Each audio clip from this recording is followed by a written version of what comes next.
Всем привет, друзья! Вы на канале Bushcraft Школота, и сегодня хочу рассказать о том, как разжечь костер. Вы скажете, типа, мол, было такое видео, кто смотрел на самое дно спускался моего канала, тот видел это видео.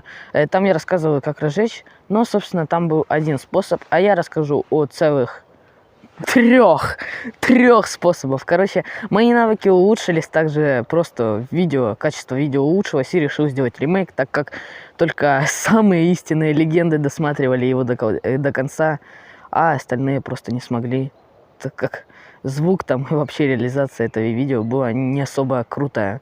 А сейчас попытаюсь сделать красивое и довольно информативное видео. Поехали!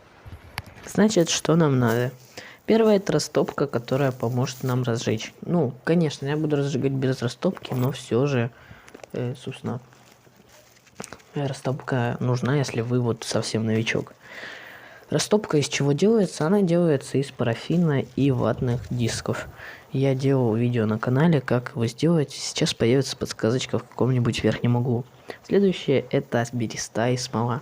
Почему береста и смола? Смола выделяет смолу при горении, которая очень хорошо горит. Ну, естественно. А береста, потому что она выделяет специальную тоже смолу, которая тоже горит хорошо. Ну, а если это все использовать в связке, то это вообще круто. Ну так вот, после чего третий и самый, наверное, по моему мнению, сложный способ. Почему сложный? Да, потому что с помощью него разжечь сложнее, естественно. Переходим к нему. Ну так вот.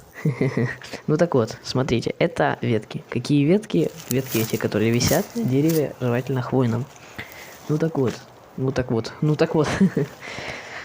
Ветки, которые висят на хвойном дереве, они, во-первых, пропитаны смолой, которая как бы собирается с хвойных деревьев. А во-вторых, они проветриваются, и под хвоей, допустим, или под елкой, ну вообще под любыми хвойными деревьями, всегда есть какие-нибудь веточки маленькие, которые сухие, но при этом и которые можно рвать. Короче, вообще круто. Но следующее, это надо найти место, где его найти и как это сделать. Вообще место лучше использовать на старом костровище. Или на том месте, там где меньше всего сухой травы и вообще воспламеняемых веществ. Значит, я подготовил место розжига, оно выглядит не особо красиво, но и красиво выглядеть не должно. Берем бересту, ну вы можете, конечно, розжиг, но я покажу относительно сложный способ.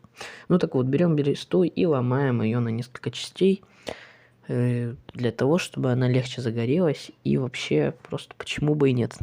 После чего берем нашу смолу и тоже ломаем ее на несколько частей и рассыпаем по бересте.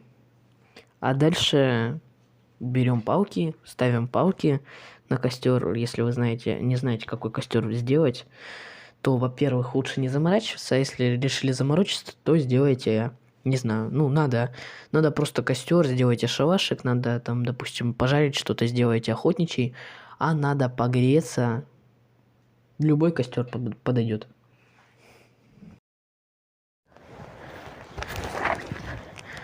Ладно, видео заканчивается, а ты был на канале Bushcraft Школота. Я рассказывал о том, как разжечь костер с помощью двух способов. Подписывайся на канал, смотрят 2% без подписки мой канал люди.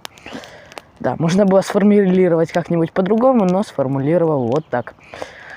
Подписывайся, что могу сказать. До новых встреч.